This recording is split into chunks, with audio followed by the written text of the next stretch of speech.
The Garden of Love by William Blake. I went to the Garden of Love and saw what I never had seen. A chapel was built in the midst, where I used to play on the green. And the gates of this chapel were shut, and thou shalt not writ over the door. So I turned to the Garden of Love that so many sweet flowers bore. And I saw it was filled with graves, and tombstones where flowers should be, and priests in black gowns were walking their rounds, and binding with briars my joys and desires. I went to the Garden of Love. So that's passive past tense, and the Garden of Love is an allusion to the Garden of Eden from the Bible. The Garden of Love also represents natural love, and rebelling against the institutionalization of love and duty, marriage and monogamy. And saw what I never had seen. So the never had seen is an emergence of the modern industrial world and institutional religion.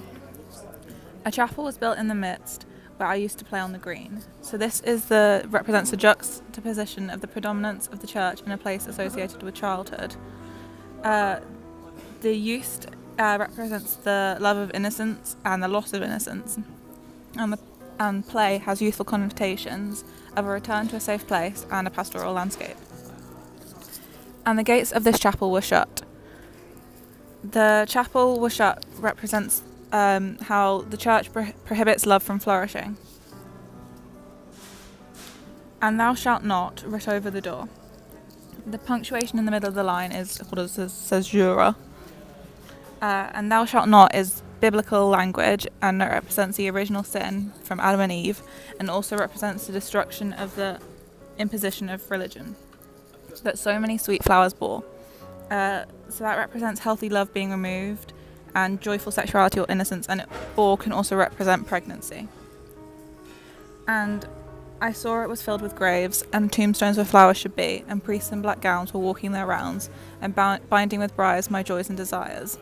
So that's anaphora, and it compounds the sense of decay. And in the last line, the binding with briars my joys and desires, Blake breaks the rhyme scheme, and it leaves the poem with a nihilistic, bleak tone and a loss of hope.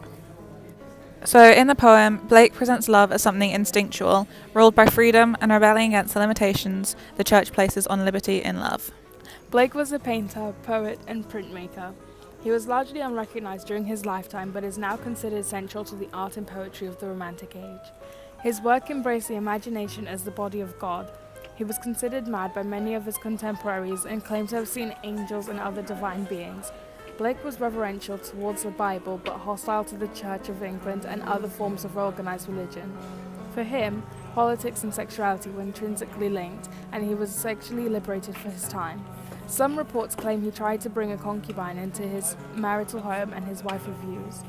One of his most famous works is Jerusalem, which mentions the dark satanic mills of the Industrial Revolution, or perhaps of organised religion. Romanticism was an artistic, literary and intellectual movement that originated in Western Europe towards the end of the 18th century. It was characterised by its focus on emotion and individualism. And, in response to the Industrial Revolution, it celebrated nature and the past. Romanticism borrows from Christianity, and the romantic hero is a secularized, Christ-like figure, the loser, who is, in truth, deeply noble in the eyes of the few who understand. The Romantics were concerned with emotion and spontaneity, but also the composition of poems, in order to capture this. Metre and form are therefore important when looking at romantic poetry. The Romantics believed their art could transform the world and regenerate people spiritually. Blake particularly was radical in his political and spiritual ideas, speaking out against the monarchy and the church. The symbol of the garden is the Garden of Eden. The Garden of Eden is the biblical garden of God. God created the first man, Adam, and placed him in the Garden of Eden along with Eve, whom God created out of Adam's rib to be a companion for Adam. The Lord made all kinds of trees grow out of the ground, trees that were pleasing to the eye and good for food. In the middle of the garden were the tree of life and the tree of the knowledge of good and evil. Genesis 2 verse 9. Adam and Eve were free to eat from the tree, but the tree of knowledge of good and evil The serpent, representing the devil, seduced them into eating this forbidden fruit, and they were expelled from the garden to prevent them from eating from the tree of life and living forever. The symbol of the garden, Song of Songs. The other garden in the Bible is in the Old Testament poem Song of Songs, an erotic poem in which garden imagery is used as a metaphor for sexual enjoyment. Awake, north wind, and come, south wind, blow on my garden, that its fragrance may spread everywhere. Let my beloved come into his garden, and taste its choice fruits. Song of Songs 4, verse 16. The contemporary Christian reading reinterpreted the eroticism of the poem to make it a symbol of a purer spiritual love, for example, between Christ and the soul or the church. The garden as symbol. When Adam and Eve were in the Garden of Eden, before what is known as the fall of man, they were able to love without shame or self-consciousness.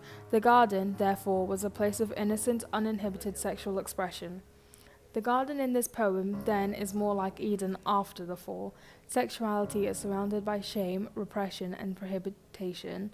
It is sinful, and this is also reflected in the way that Songs of Songs was reinterpreted. The religious system replaced the celebration of the goodness of sexuality with reasons for shame and repression. Contrast other poems. The Room Made by Thomas Hardy. Overcoming obstacles to love and societal conventions and social morals. This links to the Garden of Love that has themes of barriers to love and religious morals. Link to Atonement. Robbie and Cecilia's social class and social conditioning. Robbie and Cecilia's corruption begins in the garden with the breaking of the vase. The courtier simile, and Lola as the ruined maid.